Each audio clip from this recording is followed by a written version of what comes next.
Okay, welcome back for our Catholic conversation.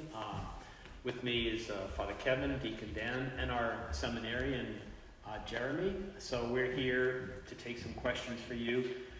We'd like to start off by just telling you a few things that are going to be happening during Holy Week and how we're going to celebrate that. Before that, I'd like to let you know, I think we're all aware of the people, they are our superheroes today who are working with the sick. And one of them is actually living with us, Father Paul McManus. As many of you know who are parishioners at St. John's or St. Thomas, Father Paul is at the Salem Hospital, and during the night was called to go to assist 5 Catholics who are infected with the COVID-19. So he's keeping very clear of us, but I think it's important for us to remember in our hearts and in our prayers those people who are tending to the sick, and we really appreciate what they're doing. So I'd like to tell you a little bit about how we'll be celebrating Holy Week. This will be a very different Holy Week for all of us this year.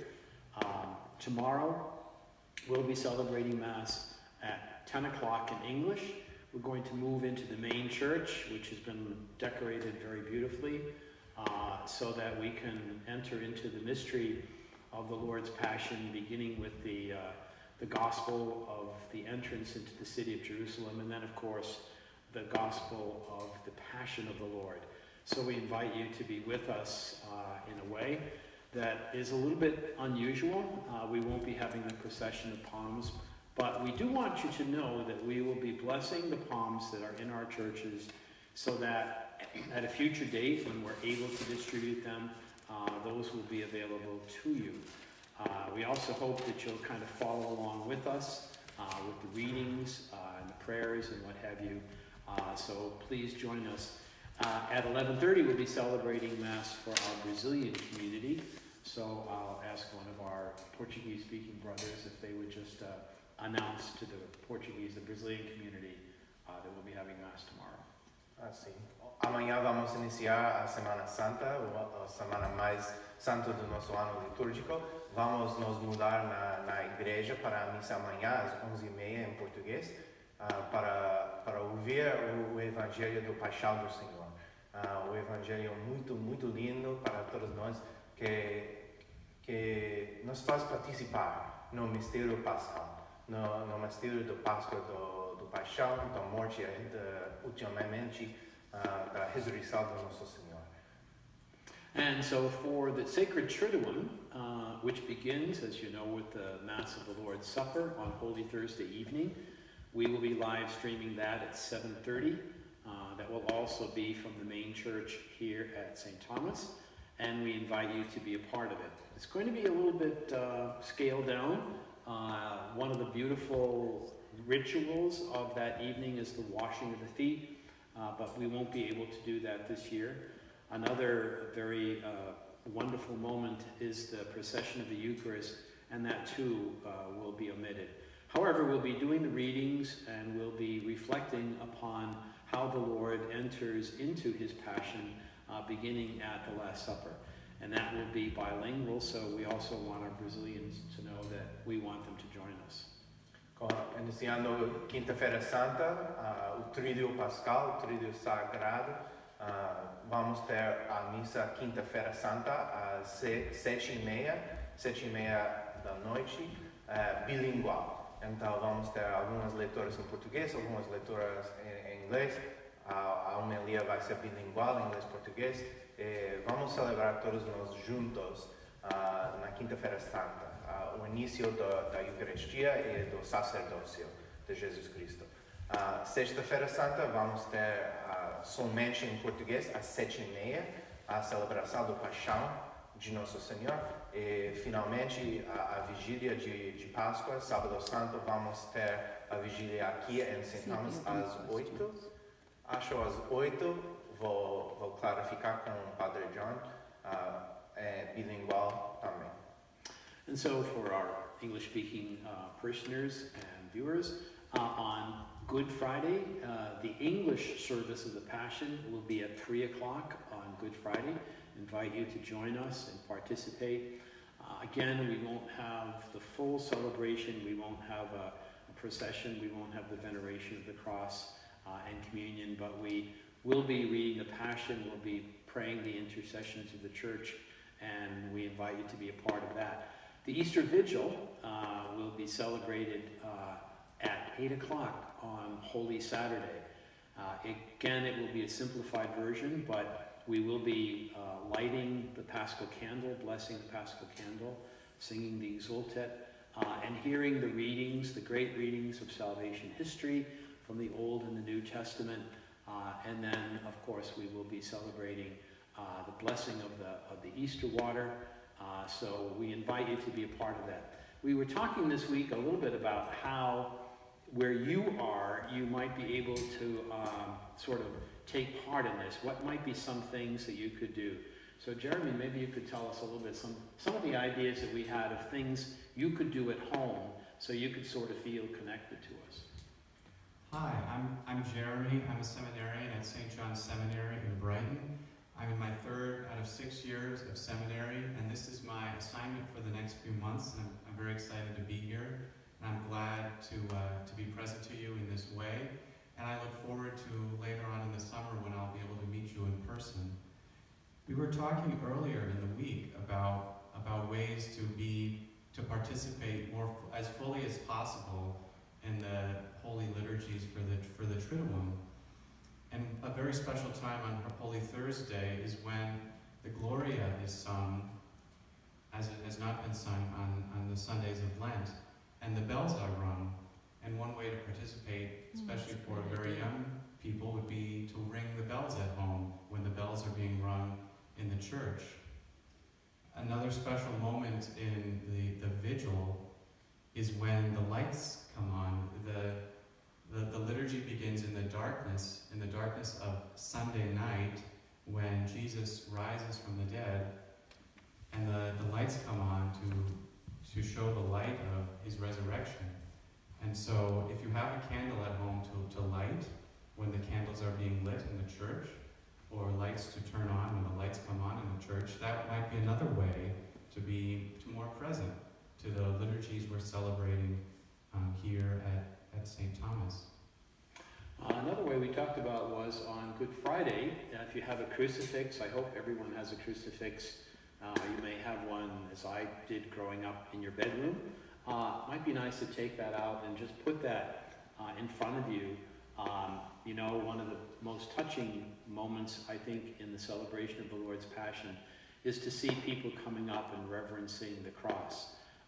I am really very, very moved when I see people, little children, old people, everyone coming to the cross. So remember these sacred signs. This is one of the great things about our Catholic faith and the way that we live it and the way that we worship. You know, we are a church of signs and symbols. So think of that this week. Maybe you can come up with some ideas. And if you do, by the way, you can share us. So Don is watching the screen to let us know some of your thoughts and your reactions as well.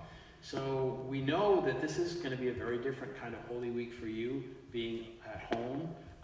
But then it's an opportunity for you as a family, for you as people who share the same life together, to look for ways in which to celebrate and enter into this very, very Holy Week. Any other thoughts in terms of what we might do or how we might help our folks to participate? To go off of what Father John just said, of course, yeah, this week we cannot come to church really at all. Tomorrow, Palm Sunday, is one of the days of the year when the church is always full because people love to come and celebrate the Passion and get a palm. We can't go to confession this week, this Holy Week. And then the Triduum too, we're going to be watching on TV. But the ways that we can celebrate at home, in addition to watching the live stream services, is to pray together as a family, pray the Rosary every day, pray the Sorrowful Mysteries, to go online and find a copy of the Stations of the Cross, and to pray them as a family, maybe in the living room, everybody take a different station, and also to read the Scripture, to look at the Gospel Passion accounts, especially in the Gospel of John, the one that's read on Good Friday, in order to enter into the mystery, in order to give to God the honor that is due to Him every year at this time. Also something that one of our viewers wrote in, and we're going to be putting it out and sending it in an email, and that is to invite you a week from tomorrow, so Easter Sunday. This is the great celebration of the Lord's resurrection. And again, we're all sort of feeling so sad that we can't be together, but we had a great idea about how you could be a part of this, and that would be at the end of our Easter Mass. If you would want to take a photo of yourself or a little video and maybe send a message in, one of the beauties of social media is that we could see you. So we're sitting here looking into these cameras and iPads and kind of wishing that we could see you. And I bet you would want to see each other. So here's an idea to think about. Prepare a little something to share with us. We would like to see you. And certainly pass the word on about all of these celebrations, especially Easter Sunday. It's really going to be important for us at this moment in history to be together in our belief that there's no cross without a resurrection. That what we are going through at this moment with great distress and great suffering and pain is leading us to a deeper trust in the Lord as we see Jesus entrusting himself to the Father. And his prayer is always heard. There is a resurrection. God wants to lift us up. But we have to be ready for that to happen in our lives. And we can begin by remembering the greatest miracle in history, which was the resurrection of the Lord. So we're looking for some questions, if you have any, out there for us. And maybe actually if we want to say in Portuguese something about what Jeremy was telling people, little things you could do at home to participate. Nosso seminarista Jeremy falou que temos muitas ideias para participar na Semana Santa em casa. Por exemplo, na Quinta-feira Santa, é o costume de sonhar o campanela, os timbres da igreja durante a glória, porque durante toda a quaresma não ouvimos a glória, não cantamos a glória. Mas na Quinta-feira Santa, sim, cantemos porque Jesus iniciou o sacerdócio e a Eucaristia. Então, em casa, se os meninos da casa querem sonhar o campanela, os timbres, pode. Outra coisa para fazer é Sexta-feira Santa, se vocês têm em casa um crucifixo, vocês podem tirar da parede e colocar na mesa para meditar sobre a paixão de Nosso Senhor. E finalmente falamos que Sábado Santo, a vigília, normalmente está nas trevas. Não temos luz. Toda a igreja está na treva. Então, de não ter luz em casa, mentre olham a vigília. E quando as luzes na igreja incendem, vocês podem acender uma vela em casa ou podem acender as luzes em casa. E finalmente, domingo de Páscoa, uma semana de manhã, todos nós ficamos saudade de vocês, de ver vocês, de abraçar vocês. Então, sabemos que vocês também ficam saudade um dos outros. Então, domingo de Páscoa, se vocês querem tirar uma foto da família para postar no Facebook, para todos nós poderem ver como vamos celebrar o mistério mais sagrado de nossa fé, a ressurreição de Nosso Senhor. So we're also sending emails out to you. So if you haven't yet registered, if you would let us know your email address, we're sending out little reminders, some of the readings that we can post for you, like the Passion. And I thank those of us on our staff who are busy at work trying to find ways that we can communicate with you. Certainly you're aware that Catholic TV and EWTN are national, really international networks. So they have wonderful programming throughout this week as well. So certainly consider tuning in there. When I was thinking about bells, I was trying to think of like how many people have bells in their home. Well, at the rectory at St. John's, we have this little dinner bell, which, by the way, we don't use. I use it.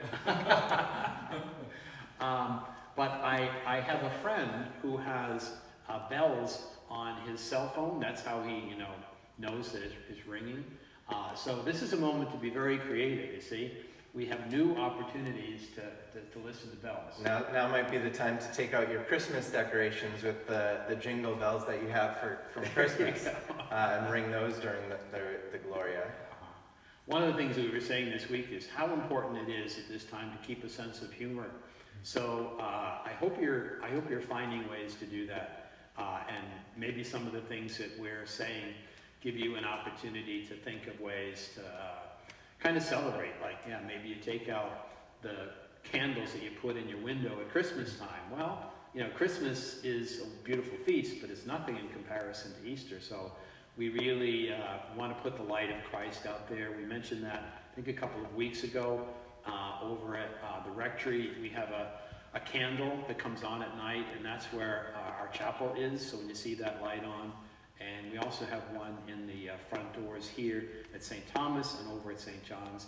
Little things like that can make a difference. And so this is a great time to kind of be creative and most of all to show our faith to one another and to people out there. So do we have any questions? Looks like Don has several questions. Okay. Just a few. One is exactly at what point do we ring the bells? So When we are singing the Gloria at Holy Thursday Mass, Holly will be here to provide music, since it is such a great feast, such a great liturgy. So when we are singing the Gloria, the bells will be rung throughout the entire Gloria, and then at the end of the Gloria, they're silenced until again at the Easter Vigil. So. Right. And you'll hear them, Jeremy. You'll probably be ringing those bells for us. He's our server, so you'll be seeing and hearing him. So we'll give you a little clue as to when to do that. if you're doing Palm Sunday in the body of the church, can I come and listen? Okay, unfortunately, no. We would love to see you, but remember, this is an important thing for us to realize what we're called to do, which is to maintain that social distancing. So the main church will not be open tomorrow. We have been opening it on Sundays, but because we're having the liturgy in the church will be closed. We are opening the chapel here at St. Thomas, and we'll be opening the chapel at St. John's. So if you want to come by for a visit, the church will be open. When you come to church, remember, we have little signs, the social distancing. So if you come in, make sure there's a space between you and the other people who are there. So unfortunately, and as I said, we will be blessing palms, and we will be making those available to you in the future. So we're aware that that's one of the things that's missing in our life at this moment, but there'll be an opportunity to share those with you. Can we come and visit the church on Easter Sunday? Okay, the churches will be open now on Easter Sunday. We were saying how some of the liturgies will be here at St. Thomas. Tomorrow's liturgy in English and in Portuguese on Palm Sunday. The Holy Thursday will be on Good Friday. We'll be over in the chapel at St. John's, the Easter Vigil back here, and then over to St. John's for the Easter morning Mass. So the church on Easter, because we'll be celebrating Mass from the chapel at St. John's and then back here in the church. So at that particular time, the church wouldn't be open. So just keep that in mind, that there'll be that period. So let's go back to that. So here at St. Thomas, the chapel would be open all morning until about 2 o'clock in the afternoon on Easter for a visit. Over at St. John's, because we're celebrating Mass, we won't be opening the church up until a little bit later on Easter Sunday. So again, this is when we feel so much the moment that we're living in, where we can't do the things that we would normally like to do, but we appreciate your being patient with that and being considerate of each other. Do you have to watch the Mass live stream during the Triduum for it to count? Can I watch it later? Will it still count for me? Mhm. I'm not a liturgist. The answer is yes.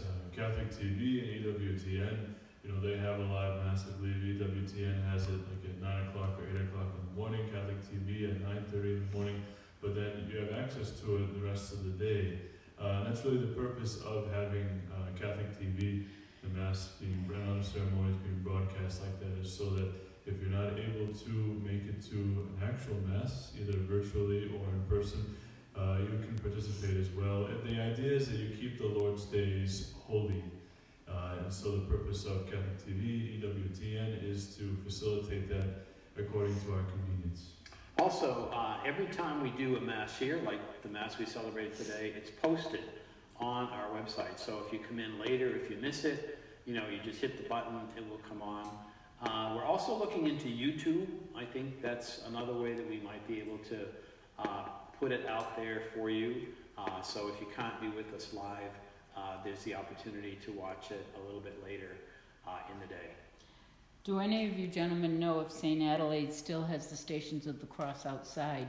And could they, if social distancing, walk the stations outside or drive by the car? I know St. Adelaide still has the stations outside, but because of social distancing, I don't know. The best thing to do would be to call the rectory over at St. Adelaide's and ask either Father Lewis or Father Van de Montel, if I keep social distancing, am I allowed to walk the property? And they'll be able to tell you what their parish is practicing. Could you remind us again about the palms? Are they available? Will they be in the church? We're going to be having some palms and decorating the altar that will be there for you to see. But as far as distributing them, the Archdiocese has asked us not to do that. It's just the concern that we have of people coming in numbers, making contact with each other. So again, what we're going to do is we're going to be blessing the palms on Palm Sunday, and we'll be leaving them in the churches for people to come as they make their visit. But we will have an opportunity in the future, as soon as we kind of have moved through this very contagious period, when we'll be able to distribute those for you. I know a lot of people take them home. Some of you are very clever and make beautiful crosses out of them. I know when I was growing up, we always put one behind the crucifix in each of the rooms. So we want you to know that we have the palms and we will be making those available later on. Can you tell me again how I receive your email and how often do you send out an email? Okay. That I should look for it. Sure. So if you go to our website, there's a place where you can register and just let us know who you are. So give us your email. And we're doing one each week. In fact, this is something to keep in mind too. I want to thank Denise Bendonza, who works on our parish bulletin. As you know, when we were coming to church, we would have our parish bulletin. That is put online every week. So that would go to you. We're also looking at sending that out to our email subscribers. That's why email is so helpful at this time. We can send that to you, and we'll be updating that every week. So we just sent out one for Palm Sunday with pastor's letter in it. Also some useful information. In fact, I think that also has the readings from Palm Sunday. So really and truly, this would be a great time for us to get to know you through your email address. So if you have one, just go to the website and let us know. Another way that you can do that, if you have a cell phone on you right now, just open up a blank text message and send the word parish to 42828. So the number that you would put in for the text is 42828, and the only message that you type is parish. You'll get an automatic response saying, welcome to St. John, St. Thomas. Please enter your email address. And then you enter your email address and it will say, thank you for subscribing to St. John's and St. Thomas weekly email updates. Again, that's 42828, and you text the word parish. Any questions from our Brazilian community? No? Okay. Don?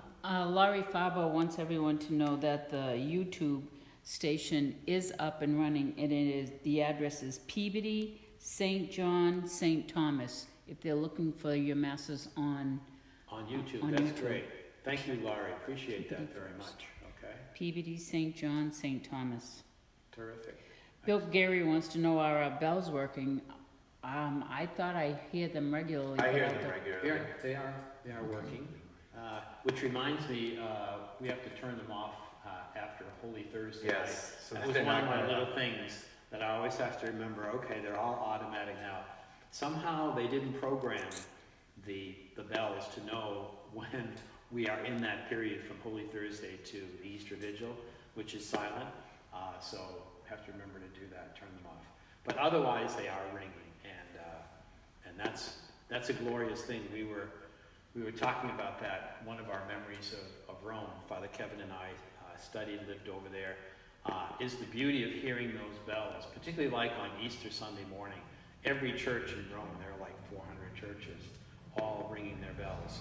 So, that's something, I guess, for us to think about in terms of not only, ringing the bells during the Gloria, but, what ways can we express our faith? And that certainly is one of them.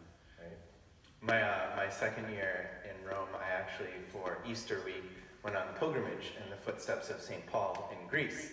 And the thing is that in Greece, they follow the Orthodox calendar. Even the Catholic Church follows the Orthodox calendar because they're 3% of the population. So I went Good Friday in Rome, no bells, Easter Vigil, you hear all the bells. And then I went to Greece on Easter Sunday, and when I landed in the airport in Athens, it was Palm Sunday. So it was like an episode of Groundhog Day.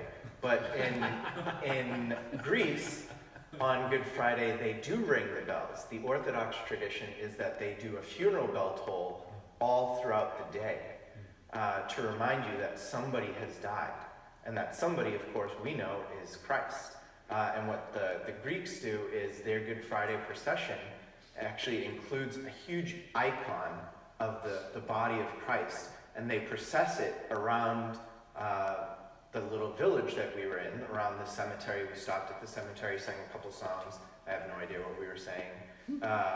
And then when you get back to the church, they held the body of Christ, as if it were on a coffin, and everybody had to duck in to go back into the church to finish the Good Friday service. So it was a very different way of celebrating Good Friday, of marking the Lord's death, but just the different traditions we have.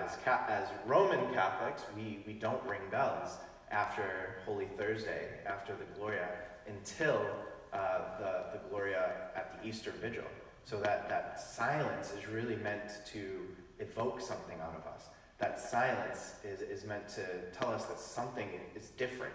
And I'll be sharing with Laurie a link to a beautiful reading on Holy Saturday from the Liturgy of the Hours that priests and deacons, religious, and a growing number of lay people pray.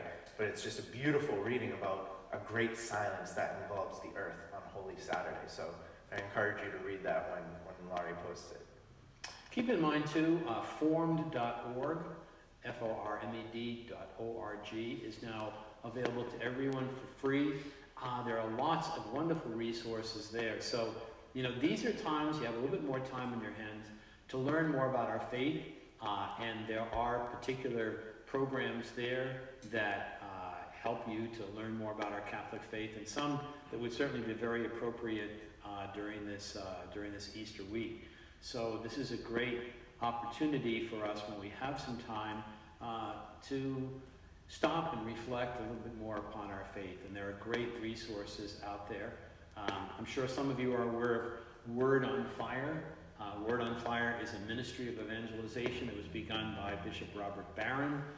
He's a great commentator, homilist on the scriptures.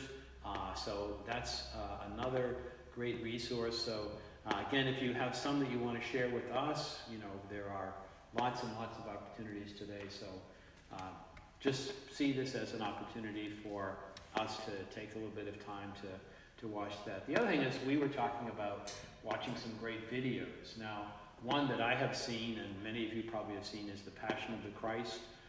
Very, very powerful dramatization of the Passion of Jesus. But there are some really wonderful videos out there that we can recommend to you, or you can share with one another. This is one of the ways in which today, 21st century Catholics, Christians, we can experience faith and we can share it with one another. Any other thoughts or ideas, places where people may want to go? Amy Torah, one of our teachers, texted in that she had read that a lot of people are taking a nature walk, finding a nice evergreen branch, bringing it home, putting a red ribbon on it, and letting that be their Palm Sunday experience. Sure. Well, one of the things that surprised me when I was in Italy is I didn't see palm branches, they were olive branches. Right. So any branch, that's a great idea. Thank you, Amy. So, many of us I know are feeling cabin fever.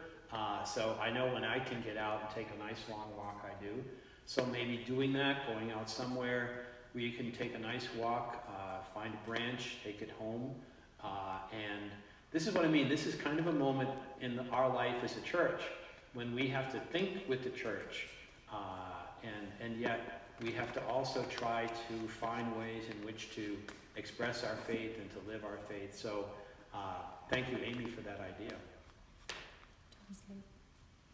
A ideia de uma paroquiana era que muitas pessoas estão fazendo caminho na natura.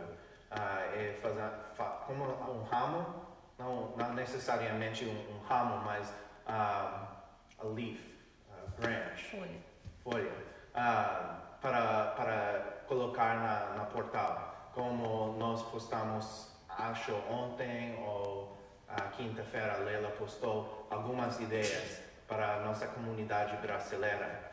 E era a ideia que tem uma americana de colocar no portal da casa. É uma ideia para demonstrar, para ver que somos unidos neste momento quando não podemos nos unir fisicamente. So it's great being with you. We hope that you'll be watching tomorrow and participating from home at 10 o'clock for our Palm Sunday Mass, 11:30 for our Brazilian Mass. If you have questions like this, you can keep in touch with us all the time. We'll be checking in with that. We ask you again to be safe. Remember to do the things that we're asked to do. Wash our hands, keep a certain social distancing. I realize we're closer than we should be, but we're this close sort of all the time because we're at home. Luckily, none of us are hypochondriacs. No. So please be safe, be healthy, and be blessed by God with His grace. So it's great being with you, and we hope to see you tomorrow. God bless.